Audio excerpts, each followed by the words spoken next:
daina karkacin kuma ka kallo fuskar da muke so su gane wace ce ita kowane ba wajen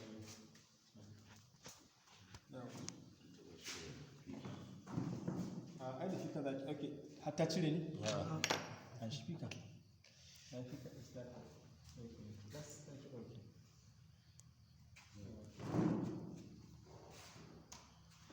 duk dubu waki da bai ke kamunta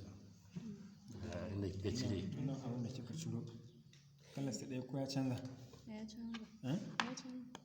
amma dai wa'annan ba su canza wannan ba su canza ba? wannan bai canza ba shi ma wannan bai canza ba kai abin da yake shi da reflecting ana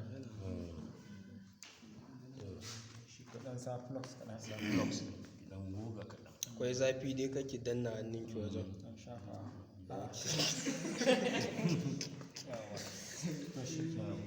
yake mai da shi to ɗauki ki mai da wannan kawon nashi na gaba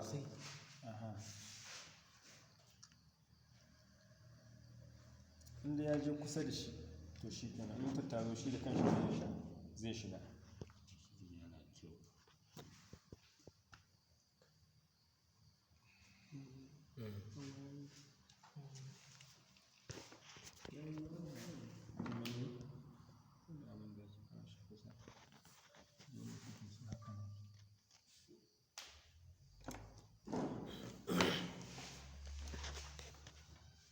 daga sama na bari sa da kanta haka ne ko mana kane da gaske in ba haka ba kuma za ki iya zuwa in babu shi ki rasa yadda za ki dan malam da malam amma na mana ai to sa wutai idan yana akan wutai za ki iya gyara shi yawanci garaje ne ake ba a bari wutar ta zafi in wutar ta zafi da kanshi za ka ga ya fara hawa in dai yana dan gefe ne kamar wani maganin ne yau ba shi haka ba yakin taɓa ba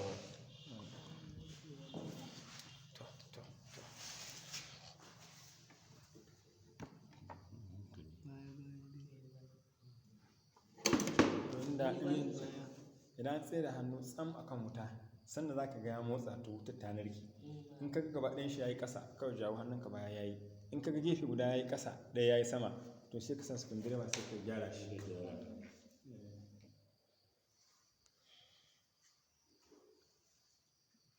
wannan mai ma abin nan ne kake da ta da hankali da wancan try again da baki a hankali ba sauri muke yi a hankali training made a perfect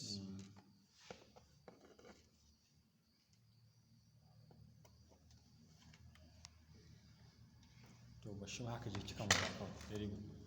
kayya idan za ki ɗaga wayan a flat za ki dinga ɗaukar ta haka yanzu ta da hannun ki ta yi flat way yawwa kana haka misali kana haka ko aka cika sacin aka kace ki to da wutar ta nan za ki iya mai haka twistin da shi zan na yi to jikin shi kan mutum in kai badami ne to ya kamata ka rike da hannun hagu wutan ɗan yi baya yana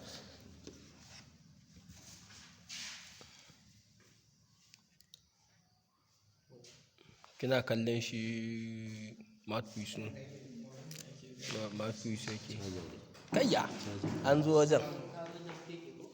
ba shaka kayya bai hawa sai kin saki an ciro wannan usandi ka kisa hannu wannan mic ne ka ji shi nan ɗaya ne ya hau ɗaya bai hau ba a mai dashi kan wutan ɗaya ya hau ɗaya bai hau kina mutu da abin ne ai yanzu in za ki gyara ke ba hagu shi